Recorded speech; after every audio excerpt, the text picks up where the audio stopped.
Assalamualaikum warahmatullahi wabarakatuh. Selamat pagi anak-anak semua.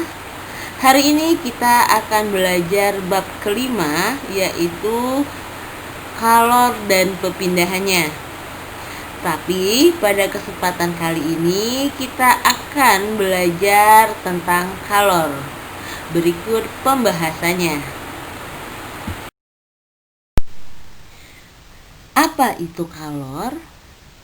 Kalor adalah ukuran banyaknya panas yang mengalir akibat perbedaan suhu.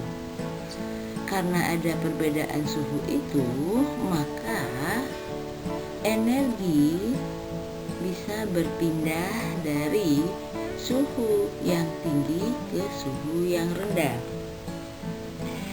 Para ilmuwan menyimpulkan bahwa kalor sebenarnya adalah bentuk energi dari bahasa Latin calor atau energi panas.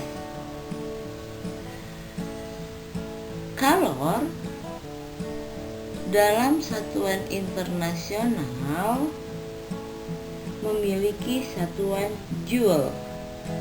Selain itu, kalor dikenal juga dengan satuan kalori pada bidang gizi.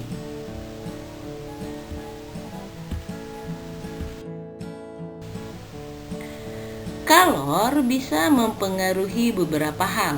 Yang pertama, kalor dapat mempengaruhi suhu suatu benda. Maksudnya bagaimana ya? Jika benda dipanaskan, artinya benda tersebut akan menerima kalor. Dampaknya suhu akan meningkat. Contoh, jika ada kayu yang diberi kalor, maka pada waktu tertentu kayu tersebut akan terbakar. Begitu juga es yang membeku, jika kita beri kalor, maka pada waktu tertentu es yang membeku tersebut akan mencair. Artinya apa? Artinya, jika suatu benda diberi kalor, dia akan menyebabkan peningkatan suhu dan terjadi perubahan. Lalu, begitu juga sebaliknya, jika benda didinginkan, apa artinya? Artinya, benda tersebut akan melepas kalor. Dampaknya, suhu akan menurun. Contoh, jika kalian melihat air akan mengalami pengembunan. Ketika malam hari, kalor pada udara kita sudah makin lama makin sedikit. Artinya apa? Kalornya semakin berkurang. Maka pada pagi hari kalian lihat di daun akan ada embun. Embun ini bentuk dari pengaruh kalor pada suhu.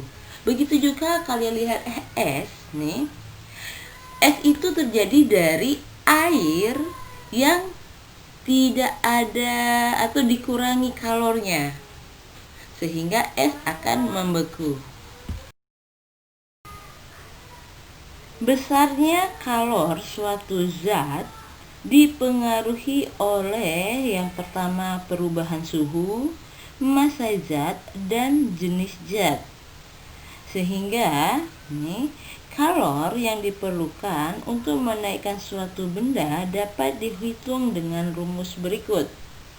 Q sama dengan M kali C kali delta T, di mana delta T adalah T2 dikurang T1.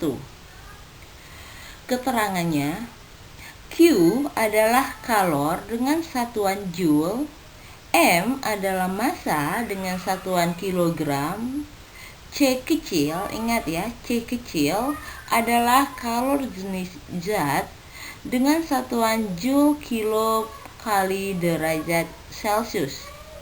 Delta T adalah perubahan suhu dengan satuan derajat Celcius, T1 suhu awal, T2 suhu akhir.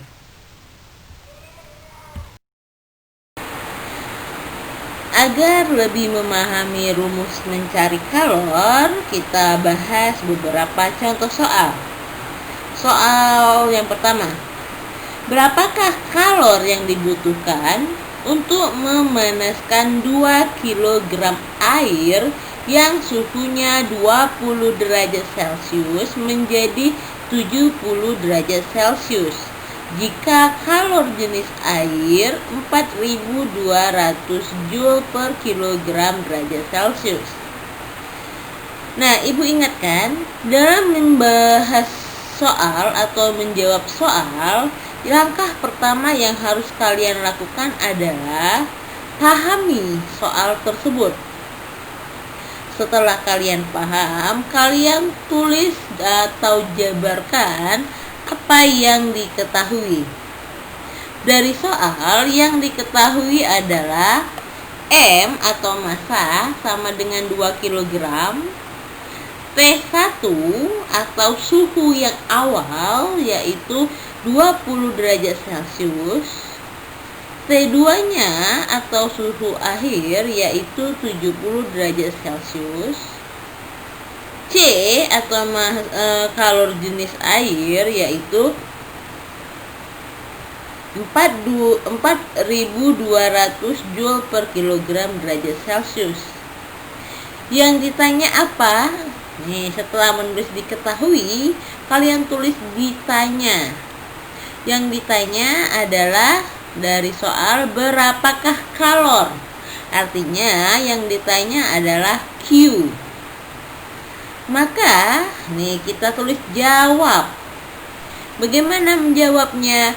Kalian tulis rumus dari mencari kalor, yaitu Q sama dengan MC kali delta T. Masukkan apa saja yang sudah kita ketahui tadi.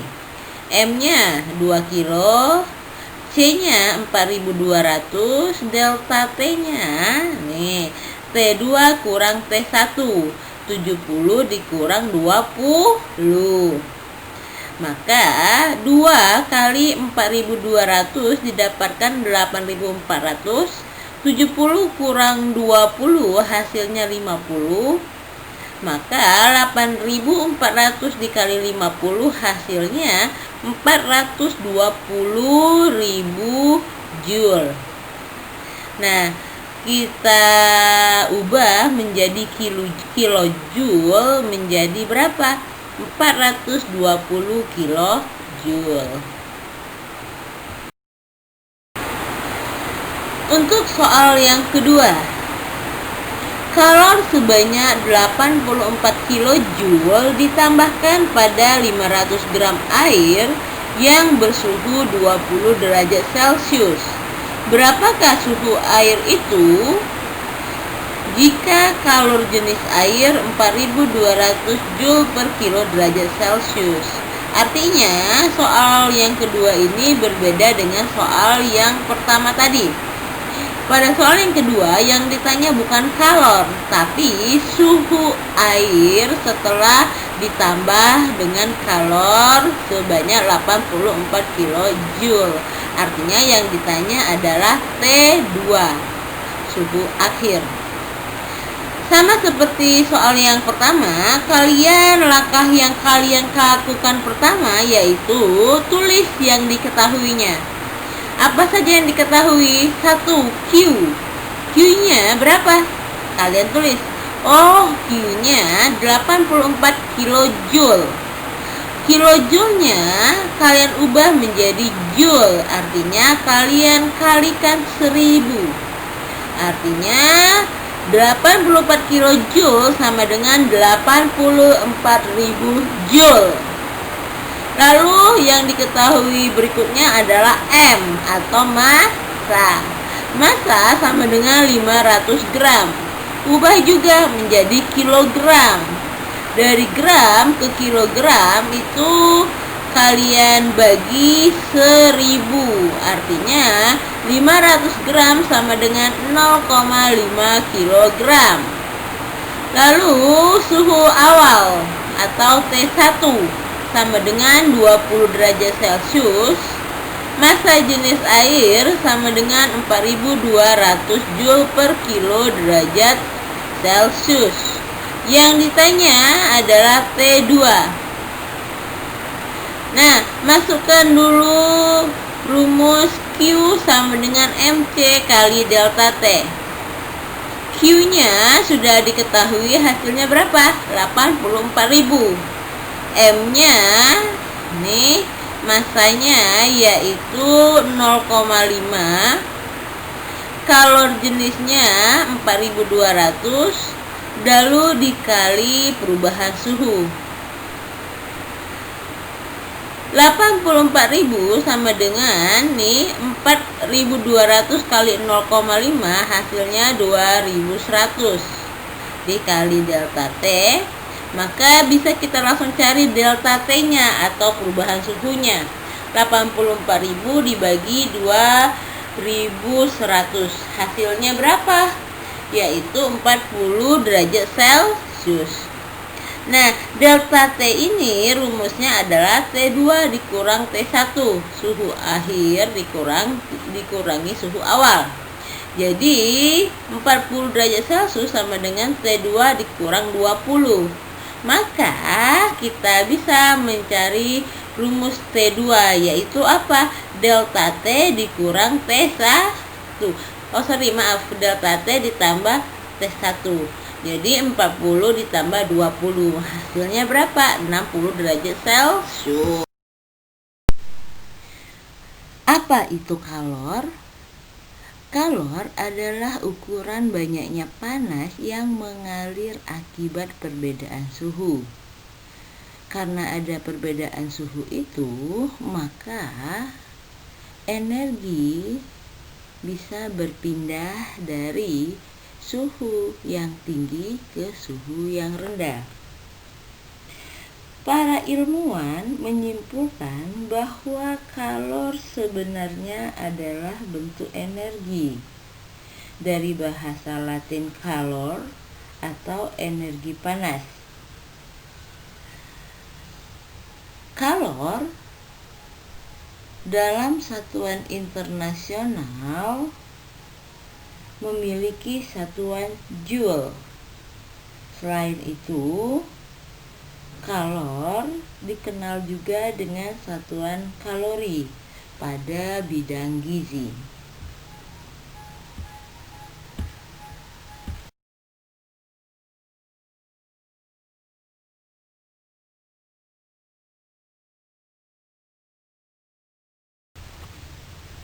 Kalor laten atau kalor yang tersembunyi itu ada dua macam, yaitu kalor penguapan atau pengembunan dan kalor lebur atau beku. Kalor penguapan atau pengembunan itu dirumuskan dalam bentuk Q sama dengan M kali U. Sedangkan kalor lebur atau kalor beku dirumuskan dengan Q sama dengan M kali L. Keterangannya, Q sama dengan kalor yang dibutuhkan atau dilepas untuk merubah wujud. M adalah massa zat yang berubah wujud. L adalah kalor lebur atau kalor beku, satuannya Joule per kilo. U, kalor penguapan atau kalor pengembunan, satuannya Joule per kilo. Nah, untuk lebih memahaminya, marilah kita simak contoh soal berikut. Kalor yang dibutuhkan oleh 2 kg es dalam kurung LS sama dengan 334 kJ per kilogram untuk melebur menjadi air pada suhu 0 derajat Celcius. Nah, ingat ya, kalau ada soal harus dipahami dulu apa yang diketahui, apa yang ditanya, baru kalian jawab. Yang diketahui yaitu LS, ada di sana, sebesar 334 kJ. Karena LS itu satuannya Joule, kalian ubah dari kilojoule menjadi Joule itu dikali 1000. Maka LS kita ketahui sebesar 334.000 Joule. M atau massa E sebesar 2 kilo. Apa yang ditanya? Yang ditanya adalah dari soal kalori yang dibutuhkan. Artinya yang ditanya adalah Q lebur. Jawab, nih kalian tulis jawab. Apa rumus untuk mencari Q lebur? Q lebur sama dengan M dikali L, yaitu 2 dikali 334.000 Joule. Maka dapat hasilnya sebesar 668.000 Joule. Nah, dari Joule ini kita ubah lagi jadi kilojoule. Bagaimana caranya? Kalian bagi 1000. Akhirnya dapat sebesar 668 kilojoule. Nah, ini salah satu contoh soal masalah kalori lebur. Nanti kalian pahami bisa saja yang ditanya dalam bentuk M, massa, atau yang ditanya dalam bentuk L-nya. Nah, kalian pahami, kalian masukkan apa yang diketahui, Ibu yakin kalian bisa menjawab apapun pertanyaan dari soal tersebut. Seorang ilmuwan yang bernama Joseph Black melakukan penelitian antara pengaruh kalor dengan suhu. Dari penelitian tersebut didapat hukum kekekalan energi, yang bunyinya kalor yang dilepas akan sama dengan kalor yang diserap, atau dirumuskan dengan Q lepas sama dengan Q serap. M1 kali C1 kali delta T1 sama dengan M2 kali C2 kali delta T2. Apa keterangannya? Ibu yakin kalian sudah paham karena simbol-simbolnya sama seperti yang sudah kita bahas barusan. Q itu adalah kalor lepas misalnya, atau kalor serap. Kalor lepas kita anggap yang bagian 1, maka M1-nya adalah massa dari zat pertama, benda pertama. C1 kalor jenis dari benda yang pertama. Delta T1 adalah perubahan suhu dari benda yang pertama. Delta T ini ingat adalah pengurangan dari T2 dikurang T1. Begitu juga yang terjadi pada Q serap. M2 itu massa dari massa benda yang kedua. C2 kalor jenis dari benda yang kedua. Delta T2 perubahan suhu pada benda kedua. Nah, bagaimana bentuk soalnya? Mari kita bahas contoh soal berikut. Sepotong baja bersuhu 28 derajat Celcius dimasukkan ke dalam 100 gram air bersuhu 38 derajat Celcius. Suhu campuran menjadi 35 derajat Celcius. Jika kalor jenis air sebesar 4.200 Joule per kilogram derajat Celcius dan kalor jenis baja X sebesar 450 Joule per kilogram derajat Celcius, maka massa baja adalah, nih, ingat ya, sudah tahu atau sudah baca soalnya, kalian pahami dan kalian tulis apa saja yang diketahui. Yang diketahui 1, C1-nya sebesar 450 Joule per kilogram derajat Celcius, T1-nya sebesar 28 derajat Celcius, M2-nya sebesar 100 gram, T2-nya sebesar 38 derajat Celcius, C2-nya sebesar 4.200 Joule per kilogram derajat Celcius. Apa yang ditanya? Yang ditanya adalah massa pada benda yang pertama. Jawab, nih, kalian masukkan rumusnya. Rumus pada hukum azas Black, nih, hukum kekekalan energi, Q lepas sama dengan Q serap, atau kalor yang diterima sama dengan kalor yang dilepaskan. Rumusnya kita masukkan, M1 kali C1 kali delta T1 sama dengan M2 kali C2 kali delta T2. Yang melepas kalor itu adalah baja X ya. Yang menyerap kalor itu adalah air. Maka kalian masukkan M1-nya itu yang ditanya. C1-nya sebesar 450. Perubahan suhu pada zat pertama yaitu apa? Ketika sudah dicampur, suhunya menjadi, lihat soal ya, 35. Sedangkan suhu awalnya 28. Artinya kalian kurangkan 35 dikurang 28. Nih, pada kalor yang diserap nih, M2-nya massa benda yang kedua sebesar 100, C2-nya kalor jenis pada benda yang kedua sebesar 4200, delta T2-nya perubahan suhunya yang awalnya nih 3 ya A35, maka akan terjadi pengurangan di suhu akhirnya itu 28. Artinya 35 dikurang 28. Lalu kalian lakukan perkalian. Ibu yakin semua anak-anak ibu hebat bisa mengalikannya dengan benar. M1 sama M1 dikali 450 kali 7, hasilnya M1 kali 3150 sama dengan 100 dikali 4200 dikali 3, hasilnya 100 kali 12.600, sehingga dapat rumus nih M1 yaitu 1.260.000 dibagi 3.150.000, hasilnya yaitu 400 gram. Artinya massa dari benda pertama itu sebesar 400 gram. Bisa kalian lihat lagi di buku